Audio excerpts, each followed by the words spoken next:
नमस्कार, न्यूज़ 18 का digital platform देख रहे हैं आप और आपके साथ मैं हूं रितु सिंह। केंद्र सरकार के कर्मचारियों के लिए एक बड़ी खुशखबरी सामने आ रही है। जल्द ही 8वां वेतन आयोग लागू हो सकता है और इसके साथ सरकारी कर्मचारियों की सैलरी में बड़ा बदलाव भी देखने को मिल सकता है। वित्त मंत्रालय द्वारा जारी टर्म्स ऑफ रेफरेंस के अनुसार सरकार अब सरकारी नौकरी की तनख्वाह को निजी क्षेत्र के बराबर लाने पर विचार कर रही है। इसका मकसद है कि सरकारी नौकरियां भी उतनी ही आकर्षक और प्रतिस्पर्धी बने जितनी निजी कंपनियों में होती हैं।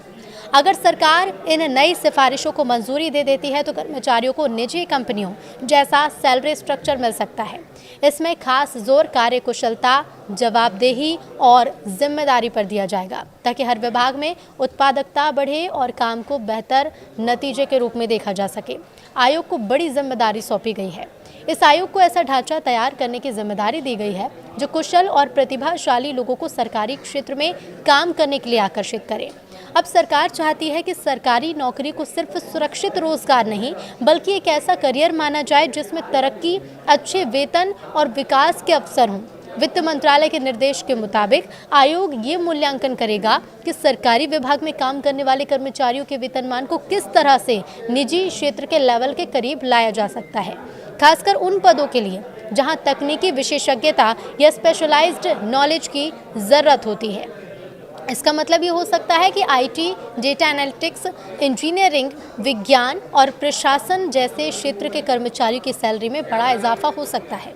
इससे सरकार को न केवल कुशल कर्मचारियों को बनाए रखने में मदद मिलेगी बल्कि युवा पेशेवरों को भी सरकारी नौकरी की तरफ आकर्षित किया जा सकेगा। रिजल्ट देने वालों को मिलेगा बड़ा इनाम। नया सैलरी स्ट्रक्चर ऐसा होगा जो रिजल्ट पर आधारित होगा, जिसमें कर्मचारियों को उनके प्रदर्शन के अनुसार इनाम और पदोन्नति मिलेगी। इससे सरकारी कामकाज का कल्चर और ज़्यादा आधुनिक और पारदर्शी बन सकेगा। प्राइवेट सेक्टर में भी इसी आधार पर पदोन्नति होती है और सैलरी में इजाफा होता है।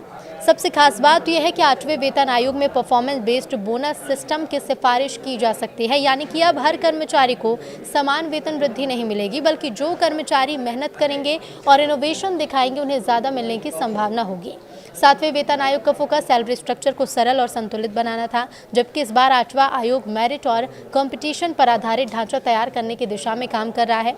अगर ये नया सैलरी स्ट्रक्चर लागू हो जाता है तो भारत में सरकारी नौकरी की छवि पूरी तरह से बदल सकती है। अब सरकारी नौकरी को सिर्फ स्थायी और सुरक्षित मानने की बजाय लोग इसे एक बेहतर, चुनौतीपूर्ण और सम्मानजनक करियर विकल्प के रूप में देखेंगे।